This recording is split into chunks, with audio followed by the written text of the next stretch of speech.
Bible, परमेश्वर का वचन हमें बताता है कि परमेश्वर कैसा है और कैसा नहीं है। बाइबल के बिना परमेश्वर के गुणों को समझने का कोई भी प्रयास हमें झूठे देवता की स्थापना, उनका पीछा करना और उनकी पूजा करने के लिए प्रेरित कर सकता है। निर्गमन 20:3-5 में बाइबल बताती है, तू मुझे छोड़ दूसरों को ईश्वर करके न मानना। तू अपने लिए कोई मूर्ति खोदकर न बनाना, न किसी की प्रतिमा बनाना जो आकाश में या पृथ्वी पर या पृथ्वी के जल में है। तू उनको दंडवत न करना और न उनकी उपासना करना, क्योंकि मैं तेरा परमेश्वर यहोवा जलन रखने वाला परमेश्वर हूँ, और जो मुझसे बैर रखते हैं उनके बेटों, पोतों और परपोतों को भी पितरों का दंड दिया करता हूँ। हमें वही जानना है जो परमेश्वर ने अपने वचन में प्रकट किया है। परमेश्वर के गुणों में से एक गुण प्रकाश है, जिसका अर्थ है कि वह स्वप्रगट है, उनमें कोई अंधकार नहीं। यशायाह 60:19 में लिखा है, फिर दिन को सूर्य तेरा उजियाला न होगा, न चांदनी के लिए चंद्रमा, परंतु यहोवा तेरे लिए सदा का उजियाला और तेरा परमेश्वर तेरी शोभा ठहरेगा। सृष्टि, बाइबल और देहधारी वचन यानी कि यीशु मसीह ये जानने में मदद करेंगे कि परमेश्वर कैसा है। आइए हम ये समझकर शुरुआत करें कि परमेश्वर हमारा निर्माता है और हम उसकी रचना का हिस्सा है। भजन संहिता 24:1 में लिखा है, पृथ्वी और जो कुछ उसमें है यहोवा ही का है, जगत और उसमें निवास करने वाले भी, और हम उनकी छवि में बनाए गए हैं। मनुष्य सृष्टि से ऊपर है और मनुष्य को सृष्टि के ऊपर अधिकार दिया गया है।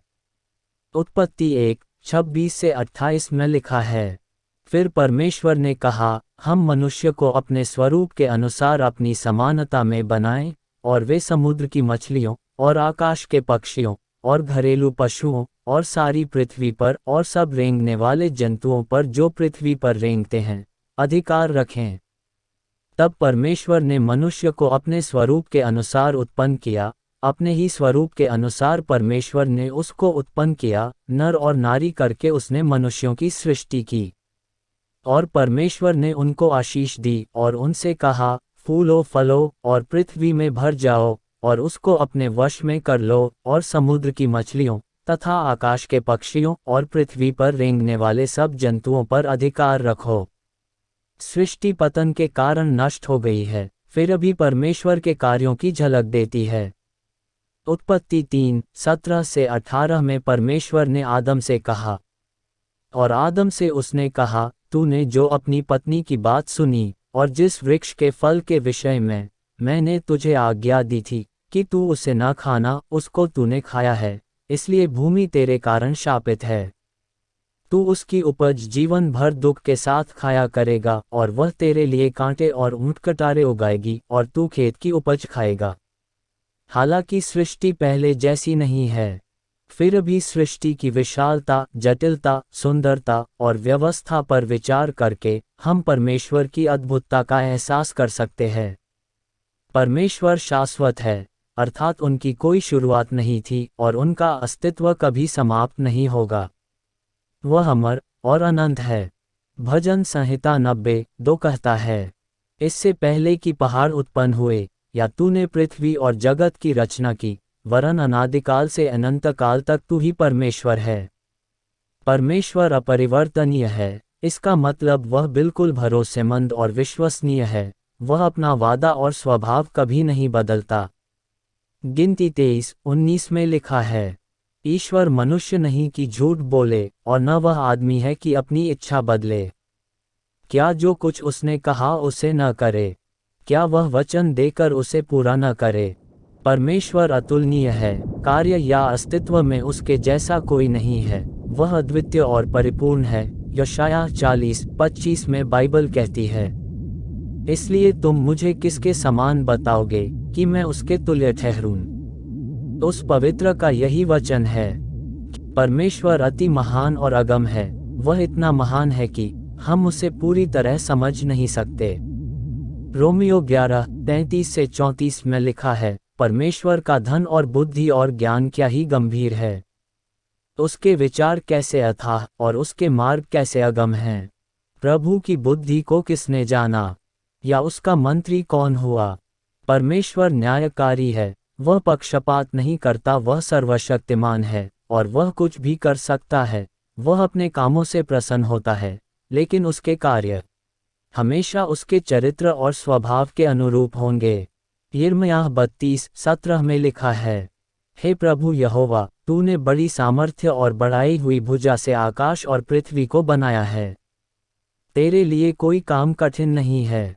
परमेश्वर सर्वव्यापी है, अर्थात वह हर जगह मौजूद है, लेकिन इसका मतलब यह नहीं है कि सब वस्तुएं परमेश्वर है। परमेश्वर सर्वज्ञ है, जिसका अर्थ है कि वह भूतकाल, वर्तमान और भविष्य को जानता है, जिसमें यह भी शामिल है कि हम किसी भी क्षण क्या सोच रहे हैं।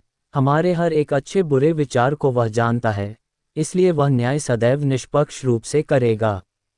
नीति वचन 5:21 में लिखा है, क्योंकि मनुष्य के मार्ग यहोवा की दृष्टि से छिपे नहीं हैं, और वह उसके सब मार्गों पर ध्यान करता है। परमेश्वर एक है, उसके अलावा कोई नहीं। वह हमारी हृदय की गहरी जरूरतों को पूरी करने में सक्षम है। परमेश्वर ही हमारी भक्ति और आराधना के योग्य है। परमेश्वर धर्मी है, इसलिए वह गलत कामों को चलाता नहीं। वह धर्मी और न्यायी है, इसलिए हमारे पापों को माफ करने के लिए जब प्रभु यीशु मसीह हमारे पापों के लिए क्रूस पर थे, तब यीशु मसीह ने परमेश्वर के क्रोध का अनुभव किया। मत्ती 27:45-46 में प्रभु यीशु ने कहा, दोपहर से लेकर तीसरे पहर तक उस सारे देश में अंधेरा छाया रहा। तीसरे पहर के निकट यीशु ने बड़े शब्द से पुकार कर कहा, एली एली लमा शबक्तनी, अर्थात हे मेरे परमेश्वर, हे मेरे परमेश्वर, तूने मुझे क्यों छोड़ दिया। परमेश्वर सर्वोच्च है, उनकी सारी सृष्टि मिलकर भी उनके उद्देश्य को विफल नहीं कर सकती। परमेश्वर आत्मा है, अर्थात वह अदृश्य है, लेकिन प्रभु यीशु ने पिता को प्रकट किया, जिससे हम जान सके कि परमेश्वर कैसे हैं। यूहन्ना 1:18 में बाइबल बताती है, परमेश्वर को किसी ने कभी नहीं देखा, एकलौता पुत्र जो पिता की गोद में है, उसी ने उसे प्रकट किया। परमेश्वर त्राएक परमेश्वर है, वह एक में तीन है, वह सार में एक समान, शक्ति और महिमा में एक समान है। परमेश्वर सत्य है, वह अटल रहेगा और झूठ नहीं बोल सकता। पहला शमूएल 15:29 में बाइबल बताती है, और जो इस्राएल का बलमूल है, वह न तो झूठ बोलता और न पछताता है, क्योंकि वह मनुष्य नहीं है कि पछताए। परमेश्वर पवित्र है, वह सभी अशुद्धियों से अलग है। परमेश्वर सभी बुराइयों को देखता और इससे वह क्रोधित होता है। परमेश्वर को भस्म करने वाली अग्नि कहा गया है, जैसा इब्रानी 12:29 में लिखा है।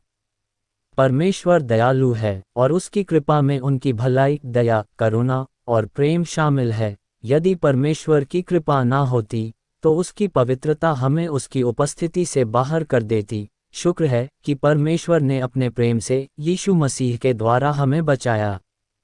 यूहन्ना 3:16 में बाइबल बताती है, क्योंकि परमेश्वर ने जगत से ऐसा प्रेम रखा कि उसने अपना एकलौता पुत्र दे दिया, ताकि जो कोई उस पर विश्वास करे वह नष्ट न हो, परंतु अनंत जीवन पाए। जो कि परमेश्वर अनंत व्यक्ति है, इसलिए कोई भी उससे संपूर्ण रीति से नहीं जान सकता, लेकिन परमेश्वर के वचन के माध्यम से हम उनके बारे में बहुत कुछ समझ सकते हैं कि वह कौन और कैसे है। आइए हम उन्हें पूरे दिल से तलाश करें। आमीन।